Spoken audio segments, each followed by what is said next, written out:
I want to talk to you all about the core message behind our campaign.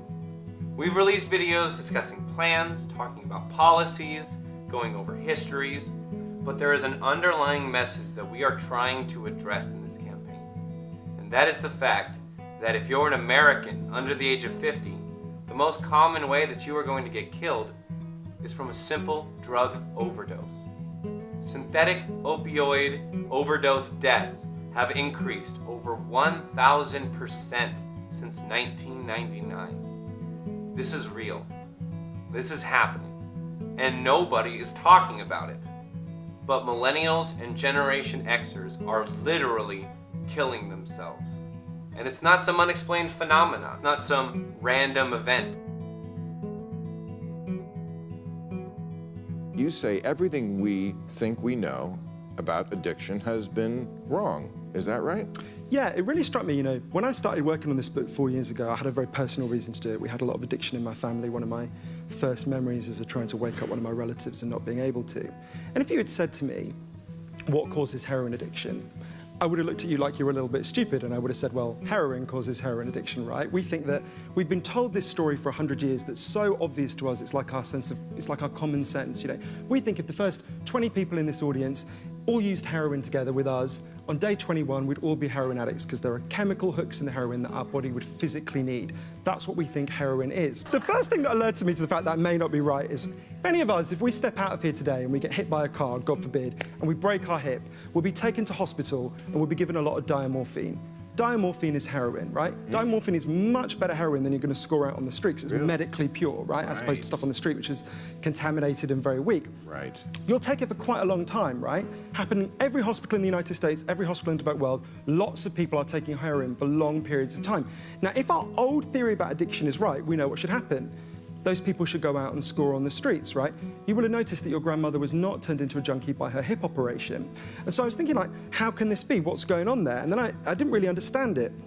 I went and interviewed a man called Professor Bruce Alexander in Vancouver, who did an incredible experiment that helps us to really understand this.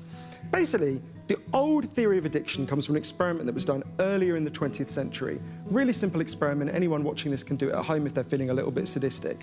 You get a rat and you put it in a cage, and it has 2 water bottles. One is just water, and one is water laced with either heroin or cocaine.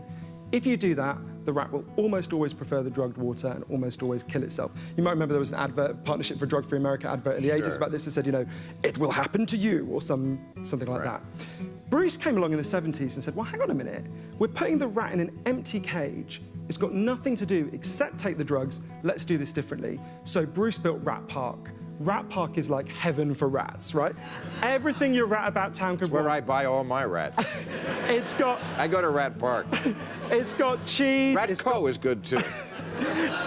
In this cage, it's got coloured balls, it's got loads of friends, it can have loads of sex. Anything a rat could want, it's got in Rat Park. And it's got both the water bottles. It's got just normal water and drugged water. But here's the fascinating thing. In Rat Park, they don't like the drugged water. Right. They almost never use it. What Bruce says about that is it tells us that both the right-wing theory of addiction and the left-wing theory of addiction are wrong. The right-wing theory is it's a moral failing, you party too hard. Right. The left-wing theory is it hijacks your brain and so on. What Bruce says is it's not your morality, it's not your brain, it's your cage. It's an adaptation to your environment. The cage is the root of our addiction. When we make our cages small, with no room to grow, no future to build, people lose hope in life. When you lose hope in life, guess what? You don't care about what happens to you. You don't care about what happens to your family. You don't care about what happens to your community. Think about all the bills that you have to pay that trap you inside your life. Phone bills, medical bills, health insurance, car payments, education expenses, water and sewage bills, heating and electricity bills, clothing, food, gas, and the list just goes on and on and on. We are the richest country in the world. It should never be this expensive just to be here. We are simply making the cages for ourselves smaller and smaller and smaller, with continued tax cuts for the wealthy, and to continue to cut federal programs like education, healthcare, things along those lines. We're simply making our cages smaller. We are here to change this. The United States of America has a $4 trillion budget, and when we use it wisely, we can expand the cages around us, build them back up so we have room to grow, room to build our futures, and room to allow our people to get out of this cycle of drug use and drug abuse.